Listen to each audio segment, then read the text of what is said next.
ಅವರಿಬ್ಬರು ಬಾಲ್ಯದ ಗೆಳೆಯರು. ಅವರಿಬ್ಬರಿಗೂ ಒಬ್ಬನೇ ಗುರು. ಇಬ್ಬರಲ್ಲೂ ಒಂದೇ ರೀತಿಯ ಪ್ರತಿಭೆ. ಇಬ್ಬರೂ ಫೀಲ್ಡ್ಗೆ ಇಳಿದಿದ್ದು ಕೂಡ ಒಂದೇ ಸಮಯಕ್ಕೆ. ಇಬ್ಬರಿಗೂ ಆರಂಭದಲ್ಲಿ ಒಂದೇ ರೀತಿಯ ಅವಕಾಶಗಳು ಸಿಕ್ಕಿದ್ವು. ಆದರೆ ಒಬ್ಬ ಮಾತ್ರ ಸಾಧನೆ, ಸಿರಿವಂತಿಕೆ ಹಾಗೂ ಜನಪ್ರಿಯತೆಯ ಮೆಟ್ಟಿಲುಗಳನ್ನ ಏರ್ತಾ ಹೋದ. ಮತ್ತೊಬ್ಬ ಪಾತಾಳದ ಪಾಲಾದ. ಒಬ್ಬನನ್ನ ಅದೃಷ್ಟ ಕೈ ಹಿಡಿತು, ಇನ್ನೊಬ್ಬನನ್ನ ದುರದೃಷ್ಟ ಒದ್ದು ನೆಲಕ್ಕೆ ಕೆಡುತ್ತು. ಆತ ಇದೀಗ ಅನಾರೋಗ್ಯಕ್ಕೆ ತುತ್ತಾಗಿ ಹಾಸಿಗೆ ಹಿಡಿದಿದ್ದಾನೆ. ಗೆಳೆಯ ಆತನಿಗೆ ಬೆಂಬಲವಾಗಿ ನಿಂತಿದ್ದಾರೆ. ಆದರೆ ಕಳೆದು ಹೋದ ದಿನಗಳು ಮರಳಿ ಬರುವುದಿಲ್ಲ. ಶಾಶ್ವತವಾಗಿ ಫಾರ್ಮ್ ಕಳೆದುಕೊಂಡ ಆತ ಮತ್ತೆಂದೂ ಸಾರ್ವಜನಿಕ ಜೀವನದಲ್ಲಿ ಹೀರೋ ಅನಿಸಿಕೊಳ್ಳೋದು ಕಷ್ಟವಿದೆ. ಇದರಲ್ಲಿ ಅದೃಷ್ಟದ ಪಾಲೆಷ್ಟು, ಸ್ವಯಂಕೃತ ಅಪರಾಧ ಎಷ್ಟು, ಸಮಾಜದ ಪಾಲೆಷ್ಟು ಅನ್ನೋದನ್ನ ನೋಡೋಣ ಬನ್ನಿ.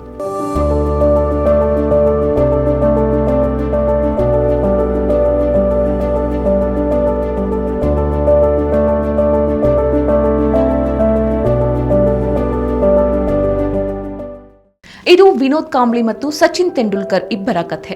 ಟೀಂ ಇಂಡಿಯಾದ ಮಾಜಿ ಕ್ರಿಕೆಟಿಗ ವಿನೋದ್ ಕಾಂಬ್ಳೆ ಮೂತ್ರ ಸಂಬಂಧಿ ಕಾಯಿಲೆಯಿಂದ ಬಳಲ್ತಾ ಇದ್ದಾರೆ. ಆಸ್ಪತ್ರೆಯಲ್ಲಿ ಚಿಕಿತ್ಸೆ ಪಡೆದಿದ್ದಾರೆ. ಅವರ ಬಾಲ್ಯದ ಗೆಳೆಯ ಸಚಿನ್ ತೆಂಡೂಲ್ಕರ್ ಚಿಕಿತ್ಸೆಗೆ ನೆರವಾಗಿದ್ದಾರೆ. ಇವರಿಬ್ಬರ ಜೋಡಿ ಒಂದು ಕಾಲದಲ್ಲಿ ಕ್ರಿಕೆಟ್ ಪ್ರಿಯರ ಫೇವರೇಟ್ ಆಗಿತ್ತು. ಮಾಸ್ಟರ್ ಬ್ಲಾಸ್ಟರ್ ಸಚಿನ್ ತೆಂಡೂಲ್ಕರ್ ಮತ್ತು ವಿನೋದ್ ಕಾಂಬ್ಳೆ ಬಾಲ್ಯದಿಂದಲೂ ಗೆಳೆಯರು. ಒಟ್ಟಿಗೆ ಕ್ರಿಕೆಟ್ ಆಡ್ತಾ ಬೆಳೆದಂತಹ ಇವರಿಬ್ಬರಿಗೂ ಒಬ್ಬನೇ ಗುರು. ಕೋಚ್ ರಮಾಕಾಂತ್ ಅಜ್ರೇಕರ್ ಗರಡಿಯಲ್ಲಿ ಪಳಗಿದ ಇಬ್ಬರು ಹಲವು ದಾಖಲೆಗಳನ್ನ ಜೊತೆಯಾಗಿ ಮಾಡಿದ್ರು. ಇವರಿಬ್ಬರ right hand left hand combination ಬೌಲರ್ಗಳಿಗೆ ತಲೆನೋವಿನ ವಿಷಯವಾಗಿತ್ತು. ಎಲ್ಲವೂ ಸರಿಯಾಗಿದ್ರೆ ವಿನೋದ್ ಕಾಂಬ್ಳೆ ಇಂದು ಸಚಿನ್ ಥರವೇ ಕ್ರಿಕೆಟ್ ಕ್ಷೇತ್ರದ ಅದ್ಭುತ ಹೀರೋ ಆಗಬೇಕಾಗಿತ್ತು. ಸಚಿನ್ ಅನ್ನು ಮೀರಿಸುವಂತಹ ಪ್ರತಿಭೆ ಒಂದು ಕಾಲದಲ್ಲಿ ಕಾಂಬ್ಳೆಗೆ ಇತ್ತು. ಆದರೆ ಸಚಿನ್ ತನಗೆ ಸಿಕ್ಕ ಅವಕಾಶಗಳನ್ನ ಚೆನ್ನಾಗಿ ಬಳಸಿಕೊಳ್ಬೇಕು ಎಂಬುದಕ್ಕೆ ಮಾದರಿಯಾದ್ರು. ಕಾಂಬ್ಳೆ ಕ್ರಿಕೆಟಿಗನೊಬ್ಬ ಹೇಗಿರಬಾರ್ದು ಅನ್ನೋದಕ್ಕೆ ಉದಾಹರಣೆಯಾದ್ರು.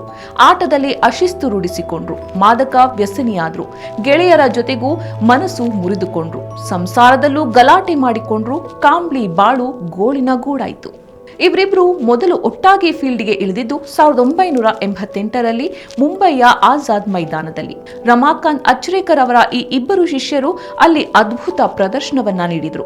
ಹ್ಯಾರಿಸ್ ಶೀಲ್ಡ್ ಟೂರ್ನಿಯ ಸೆಮಿಫೈನಲ್ ಪಂದ್ಯದಲ್ಲಿ ಶಾರದಾಶ್ರಮ ವಿದ್ಯಾಮಂದಿರ ತಂಡದ ಪರವಾಗಿ ಆಡಿದ ಇಬ್ಬರು ತಮ್ಮ ಜೊತೆಯಾಟದ ವೇಳೆ ಸಚಿನ್ 326 ರನ್ ಹಾಗೂ ವಿನೋದ್ ಕಾಂಬ್ಳೆ 349 ರನ್ ಗಳಿಸಿ ಅಜೇಯರಾಗಿ ಉಳಿದಿದ್ರು. ಆ ಶ್ರೇಷ್ಠ ಜೊತೆಯಾಟ ಸಚಿನ್ ಮತ್ತು ಕಾಂಬ್ಳೆ ಕ್ರಿಕೆಟ್ ಕರಿಯರ್ನಲ್ಲಿ ಮಹತ್ವದ ತಿರುವನ್ನೇ ಪಡೆದುಕೊಂಡಿತ್ತು.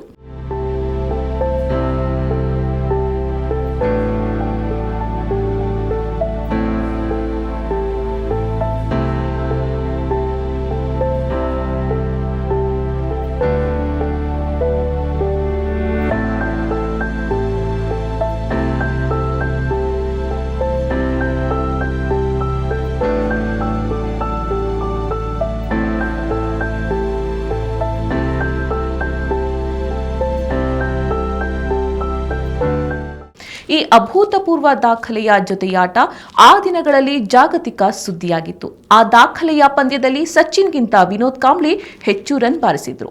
ಈ ಹುಡುಗ ಸಚಿನ್ ಅನ್ನು ಮೀರಿಸ್ತಾನೆ ಅಂತ ಹೇಳಲಾಗ್ತಾ ಇತ್ತು.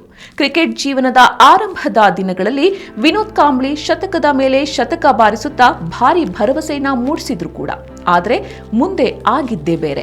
1989ರಲ್ಲಿ ಪಾಕಿಸ್ತಾನದ ವಿರುದ್ಧ ಕರಾಚಿ ಟೆಸ್ಟ್ನ ಮೂಲಕ ಸಚಿನ್ ತೆಂಡೂಲ್ಕರ್ ಅಂತಾರಾಷ್ಟ್ರೀಯ ಕ್ರಿಕೆಟ್ಗೆ ಪಾದಾರ್ಪಣೆ ಮಾಡಿದ್ರು. ಆಗ ಸಚಿನ್ಗೆ ಕೇವಲ 16 ವರ್ಷ ಮತ್ತು 205 ದಿನ.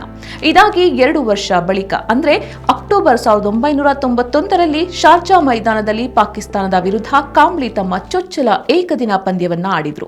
ಟೆಸ್ಟ್ ಕ್ರಿಕೆಟ್ನಲ್ಲಿ ವಿನೋದ್ ಕಾಂಬ್ಳೆ ಅವರ ಆರಂಭ ಎಷ್ಟು ಅದ್ಭುತವಾಗಿತ್ತು ಅಂದ್ರೆ ಮೊದಲ 7 ಟೆಸ್ಟ್ ಪಂದ್ಯಗಳಲ್ಲಿ 4 ಶತಕಗಳನ್ನ ಬಾರಿಸಿದ್ರು. ಅದರಲ್ಲಿ 2 ಕೇವಲ ಶತಕಗಳಾಗಿರದೆ ದ್ವಿಶತಕಗಳಾಗಿದ್ವು.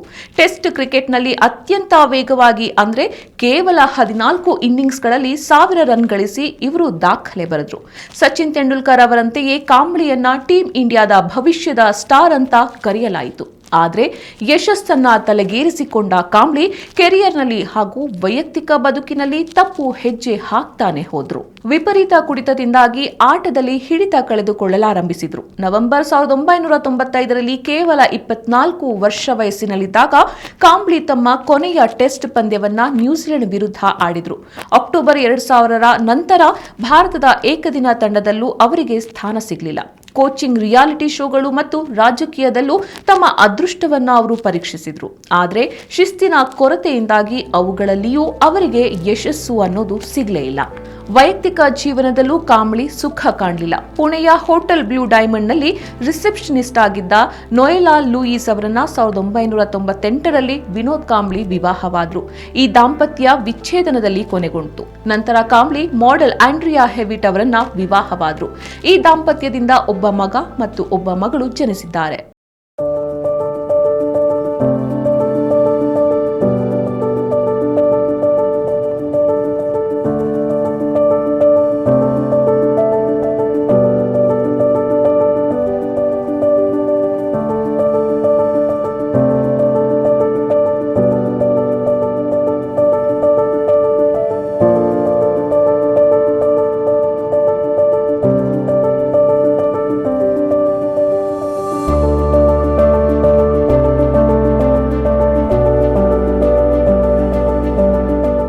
ಮಾದಕ ವ್ಯಸನಿ ಕಾಂಬ್ಳಿ ಅವರನ್ನ ಪೊಲೀಸರು ಎಳೆದುಕೊಂಡು ಹೋಗಿ ಲಾಕಪ್ನಲ್ಲಿ ಕೂರಿಸಿದ್ರು. ಮುಂದೆ ಬಾಲಿವುಡ್ ಗಾಯಕರೊಬ್ಬರು ತಮಗೆ ಹೊಡೆದ್ರು ಅಂತ ಕಾಂಬ್ಳಿ ಪೊಲೀಸ್ ಠಾಣೆಯ ಮೆಟ್ಟಲೇರಿದ್ರು.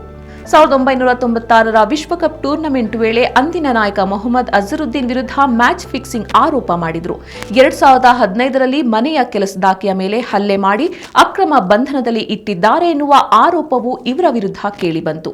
ಕೆಲವು ವರ್ಷದ ಹಿಂದೆ ಕುಡಿದ ಮತ್ತಿನಲ್ಲಿ ಪತ್ನಿಯ ಮೇಲೆ ಕೂಡ ಹಲ್ಲೆ ಮಾಡಿದ್ರು. ಪತ್ನಿ ಇವರ ವಿರುದ್ಧ ಠಾಣೆಗೆ ದೂರು ನೀಡಿದ್ರು. ಒಂದು ಕಡೆ ಸಚಿನ್ ತೆಂಡೂಲ್ಕರ್ ಶಿಸ್ತು, ಪ್ರತಿಭೆ ಮತ್ತು ಉತ್ತಮ ಜೀವನ ಶೈಲಿಯ ಮೂಲಕ ತಮ್ಮ ಬದುಕನ್ನ ಸುಂದರವಾಗಿ ಕಟ್ಟಿಕೊಂಡ್ರೆ, ಕಾಂಬ್ಳಿ ಪ್ರತಿಭೆ ಇದ್ರೂ ಅಶಿಸ್ತು, ಕುಡಿತದ ಚಟದಿಂದಾಗಿ ಸರ್ವನಾಶವಾಗಿ ಹೋದ್ರು. ಪ್ರತಿಭಾವಂತರು ಹೇಗಿರಬಾರ್ದು ಅನ್ನೋದಕ್ಕೆ ಕೆಟ್ಟ ಮಾದರಿಯಾದ್ರು ವಿನೋದ್ ಕಾಂಬ್ಳಿ. ಸಾಕಷ್ಟು ನೆರವಾಗಿದ್ರು, ನನ್ನ ಕಷ್ಟದ ಸಮಯದಲ್ಲಿ ಸಚಿನ್ ತೆಂಡೂಲ್ಕರ್ ಕೈ ಹಿಡಿಲಿಲ್ಲ ಅಂತ ಕಾಂಬ್ಳಿ ಬಹಿರಂಗವಾಗಿ ದೂರಿದ್ರು. ಕ್ರಿಕೆಟ್ ಲೋಕದಿಂದ ಬಹು ದೂರವಾಗಿರುವ ಕಾಂಬ್ಳಿ ಅವರ ಆರೋಗ್ಯವು ಈಗ ಹದಗೆಟ್ಟಿದೆ. ಹಣಕಾಸಿನ ಸ್ಥಿತಿಯು ದಯನೀಯವಾಗಿದೆ. 4 ಹೆಜ್ಜೆ ಹಾಕೋದಕ್ಕೂ ಕೂಡ ಕಷ್ಟವಾಗ್ತಾ ಇದೆ. ಮಾನಸಿಕವಾಗಿಯೂ ಅವರು ಸೊರಗಿ ಹೋಗಿದ್ದಾರೆ. ಖ್ಯಾತಿ ಮತ್ತು ಹಣ ಇದ್ದಾಗ ಜೊತೆಯಲ್ಲಿ ಇದ್ದವರೆಲ್ಲ ಈಗ ದೂರವಾಗಿದ್ದಾರೆ. ಕೆಲವು ದಿನಗಳ ಹಿಂದೆ ತಮ್ಮ ಗುರು ಅಚ್ರೇಕರ್ ಸ್ಮರಣಾರ್ಥ ನಡೆದ ಕಾರ್ಯಕ್ರಮದಲ್ಲಿ ಅಪರೂಪಕ್ಕೆ ಈ ಇಬ್ಬರು ಸ್ನೇಹಿತರು ಒಂದೇ ವೇದಿಕೆಯಲ್ಲಿ ಕಾಣಿಸಿಕೊಂಡ್ರು. ಒಂದೆಡೆ ಫಿಟ್ ಅಂಡ್ ಫೈನ್ ಆಗಿದ್ದ ತೆಂಡೂಲ್ಕರ್, ಇನ್ನೊಂದು ಕಡೆ ಗುರುತಿಸೋದಕ್ಕೂ ಕೂಡ ಕಷ್ಟವಾಗುವಷ್ಟು ಬದಲಾಗಿದ್ದ ಕಾಂಬ್ಳಿ. ಇದು ಈ ಇಬ್ಬರು ಗೆಳೆಯರ ಕಥೆ. ಒಬ್ಬ ಉಪ್ಪರಿಗೆಯಲ್ಲಿದ್ರೆ ಮತ್ತೊಬ್ಬರು ತಿಪ್ಪೆ ಮೇಲಿದ್ದಾರೆ. ಬದುಕು ಎಂಥ ವಿಚಿತ್ರ ಅಲ್ವಾ? ಇವರಿಬ್ಬರ ಬದುಕು ಯುವ ಜನತೆಗೆ ಸೂಕ್ತ ಪಾಠ ಅಲ್ವಾ?